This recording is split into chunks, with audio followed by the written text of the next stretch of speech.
ठीक है, तो गवर्नर जनरल सीक्वेंस जिसको याद है, कितने सारे आपको याद है, आप एक बार बताओगे, एक बार फटाफट।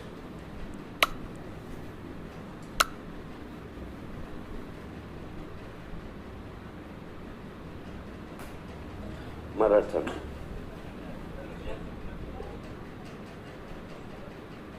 बंगाल के गवर्नर जनरल फर्स्ट थे रॉबर्ट क्लाइव। इन्होंने प्लासी का युद्ध किया, चिंगसूरा का युद्ध किया तथा ये ब्रिटिश भारत के वास्तविक संस्थापक थे। उसके बाद था सेकंड नंबर पर वेंसीटाट और थर्ड नंबर पे था वापस रॉबर्ट क्लाइव। इसने इलाहाबाद की संध्या की थी तथा इसने देश शासन स्थापित किया था। इसके बाद फोर्थ नंबर पे वॉरेन हेस्टिंग्स, ये पहला गवर्नर जनरल था तथा इसने ना 5 वर्ष से ठेका प्रणाली शुरू की तथा नए जमींदारों को ठेके दिए थे, परंतु असफल रही थी। बाद में पुराने जमींदारों को 1 वर्ष के लिए ठेका प्रणाली वापस दी गई। इसने दीवानी व फौजदारी न्यायालय की स्थापना की थी। दीवानी न्यायालय में डीएम बैठता था, फौजदारी न्यायालय में भारतीय न्यायाधीश बैठता था तथा इनके ऊपर सदर दीवानी न्यायालय था। तथा इसने 1774 में सुप्रीम कोर्ट की स्थापना की थी कलकत्ता में। तथा इसने अवध की बेगमों से धन लूट लिया था। चेत सिंह को हटाकर महिप नारायण को नवाब बना दिया था तथा इसने कई बुक्स का संकलन करवाया था।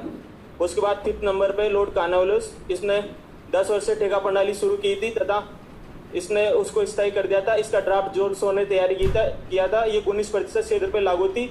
इसको 11 भागों में बांटा गया था, 1/11 भाग तो जमींदार का और 10/11 भाग कंपनी का था।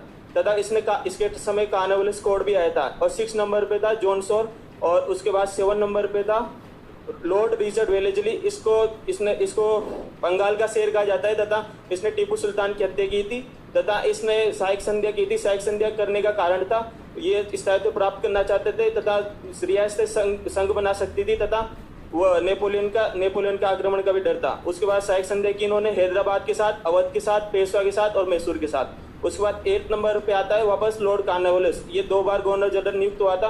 गाजीपुर में 1805 को इसकी मृत्यु हो गई थी। गाजीपुर में पिंप की फैक्ट्री की स्थापना की हुई थी बाद में।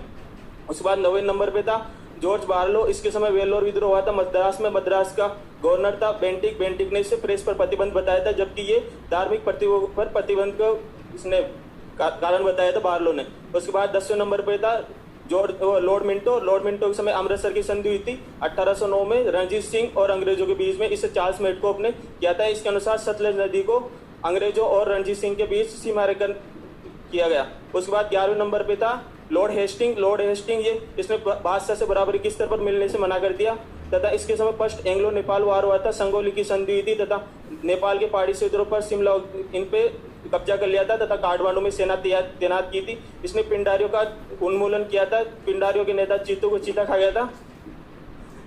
और इसने इसके समय रेतवाड़ी व्यवस्था शुरू की थी। रेतवाड़ी व्यवस्था दक्षिण भारत में थी। इसको 51% क्षेत्र पे लागू किया गया था तथा इसमें किसान भूमि का मालिक होता था। इसको मद्रास में मुर्रो ने और बॉम्बे में एल्फिस्टन ने तथा शुरुआत की थी इसकी कैप्टन रीड ने 12 मील से।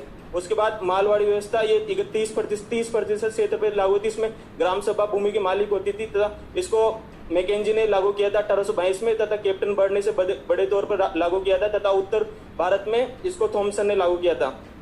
उसके बाद 12 नंबर पर आता है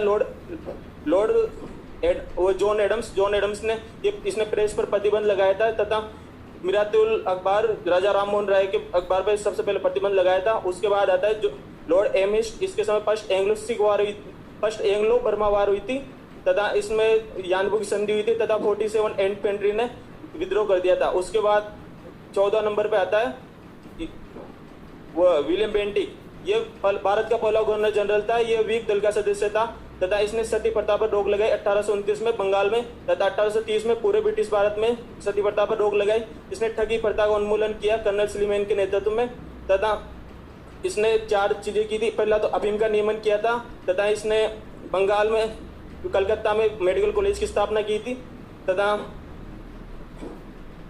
तथा इसके समय वह आंग्ल प्राच्य विवाद हुआ था जिसमें 1813 में प्रावधान था कि प्रत्येक वर्ष शिक्षा के लिए 1 लाख रुपए दिए जाएंगे, परंतु उसका कुछ नहीं किया। बाद में मेघालय समिति बनाई गई जिसमें 10 सदस्य थे। 5 अंग्रेजी में शिक्षा के समर्थक थे तथा 5 स्थानीय भाषाओं में समर्थक थे। बाद में मेघालय 1835 में मेघालय का स्पंदन सिद्धांत दिया गया जिसके अनुसार उच्च वर्ग को अंग्रेजी शिक्षा दी जाएगी जो बाद में छन कर निम्न वर्ग तक पहुंच जाएगी। उसके बाद इसको लागू किया था लॉर्ड ऑकलैंड ने तथा उसके बाद आता है चार्ल्स मेडकोफ। इसने इस समाचार पत्रों का मुक्तिदाता कहते हैं। उसके बाद आते हैं वापस ये लॉर्ड ऑकलैंड के समय फर्स्ट एंग्लो अफगान युद्ध हुआ था तथा क्योंकि अफगानिस्तान का राजा दोस्त मोहम्मद रूस से दोस्ती कर रहा था तथा उसके बाद कंपनी और रणजीत सिंह तथा प्रिंस शुजा के बीच समझौता हुआ था तथा प्रिंस शुजा को अफगानिस्तान का राजा बनाया जाता पर कालांतर में इसकी मृत्यु हो गई थी।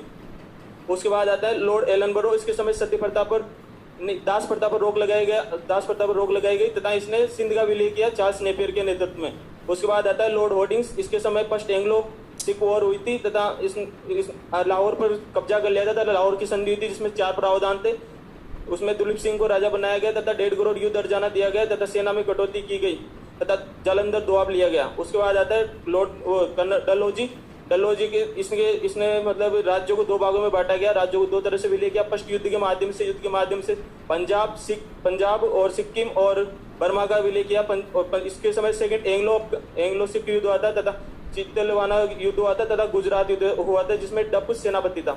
उसके बाद इसने हड़प नीति के तहत सबसे पहले इसने राज्यों को 3 भागों में बांटा था और पहले जो अंग्रेजों के पहले से स्वतंत्र थे। उसके बाद दूसरे नंबर पर जो मराठा या मुगलों के अधीन थे। तीसरे थे जो अंग्रेजों के द्वारा बनाए गए थे। पहले और दूसरे को उत्तराधिकारी गोद लेने की स्वीकृति थी परंतु थर्ड वाले को नहीं थी। उसके बाद इसने हड़प नीति के तहत सतारा पर सबसे पहले सतारा का विलय किया। उसके बाद इसने नाना साहब की पेंशन बंद की तथा कर्नाटक ने नवाब की पेंशन बंद कर दी तथा इसने बादशाह की उपाधि छीनने का प्रयास किया तथा तंजौर के राजा की उपाधि छीन ली थी तथा इसने रेल सेवा प्रारंभ की, तार सेवा प्रारंभ की तथा इसने तोपखाने को लेकर मेरठ ले गया तथा शिमला में सेना को शिमला स्थापित कर दिया तथा इसने पीडब्ल्यूडी की स्थापना की थी सेना से हटा के। Thank you sir.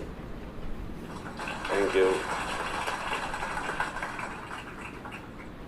अरे शानदार एकदम से पूरे जो है वो।